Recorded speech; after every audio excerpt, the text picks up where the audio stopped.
Praise the lord. దేవునికి స్తోత్రం. క్రీస్తునందు ప్రియ సహోదరి సహోదరులారా, మన ప్రభువును రక్షకుడునైన యేసుక్రీస్తు నామములో మీకు వందనములు తెలియజేయుచున్నాము. ఈ ఉదయకాలపు సమయమందు ప్రభు మిమ్మును అత్యధికముగా ఆశీర్వదించి నడిపించి బలపరచునుగాక. ఈ దినము యొక్క వాగ్దానము, ఆయన కోపము నిమిషమాత్రముండును, ఆయన దయ ఆయుష్కాలమంతయు నిలుచును. కీర్తనల గ్రంథము 30వ అధ్యాయము 5వ వచనము. దయ అనగా దేవుని యొక్క అనుగ్రహము లేక దేవుని యొక్క కృపగా ఉన్నది. క్రీస్తునందు ప్రియ సహోదరి సహోదరులారా, ఆయన ఒక్క నిమిషం మాత్రమే కోపపడతాడు, కానీ ఆయన దయ లేక ఆయన కృప మన ఆయుష్కాలమంతయు నిలుచుచున్నది. ఎందుకు కోపపడుచున్నాడు? ఎందుకు దయను మనకు ఆయుష్కాలం ఇస్తున్నాడు అని మనం ఆలోచించినట్లయితే, ఆయన కోపము మనలను గద్దించుచున్నది. ఆయన కోపము మన సరైన మార్గంలో నడిపించుచున్నది.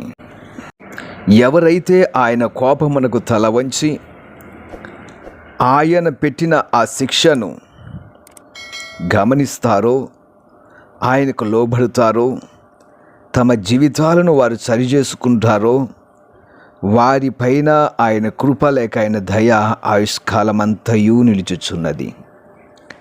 ప్రియ సహోదరి సహోదరులారా, మనము మార్గము తప్పుచున్నప్పుడు, మన ఇష్టానుసారముగా ప్రవర్తించుచున్నప్పుడు దేవుడు కోపగిస్తున్నాడు. ఆ కోపము నిమిషం మాత్రమే.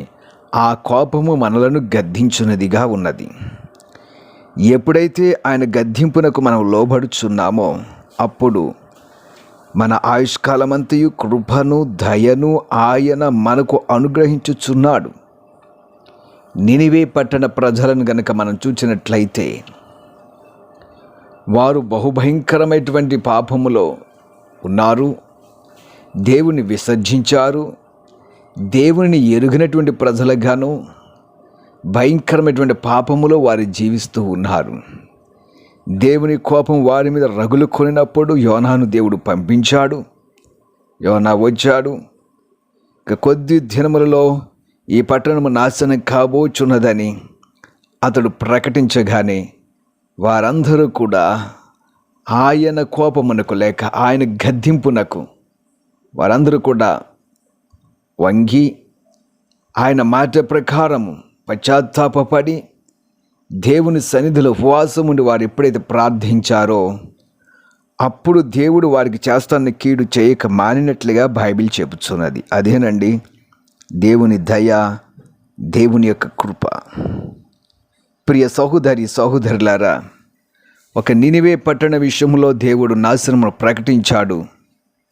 కానీ నీవు నేను దేవుని యొక్క కోపమునకు మనము లోబడినప్పుడు, ఆయన గద్దింపునకు మనము లోబడినప్పుడు, మన తప్పులను మనము తెలుసుకుని ఆయన సన్నిధిలో మనం పశ్చాత్తాపడినప్పుడు, దేవుని యొక్క కృప మన మీద అధికముగా ఉంటుంది. దేవుని యొక్క దయ మన మీద ఎక్కువగా ఉంటుంది. కీర్తనకారుడు ఈ విధంగా అంటున్నాడు, ఆయన ఎల్లప్పుడూ వ్యాజ్యమాడువాడు కాడు, ఆయన నిత్యము కోపించువాడు కాడు. కీర్తన 103:9. ఆయన నిత్యము కోపించాడు. ఒక్క నిమిషం మాత్రమే కోపగిస్తాడు. ఆ కోపము దయతోటి లేక కృపతోటి ఆయుష్కాలమంతయు ఆశీర్వాదం ఇచ్చేదిగా ఉంది. ప్రియ సహోదరి సహోదరులారా, దేవుడు గద్దించినప్పుడు ఆయన గద్దింపుకు లోబడండి.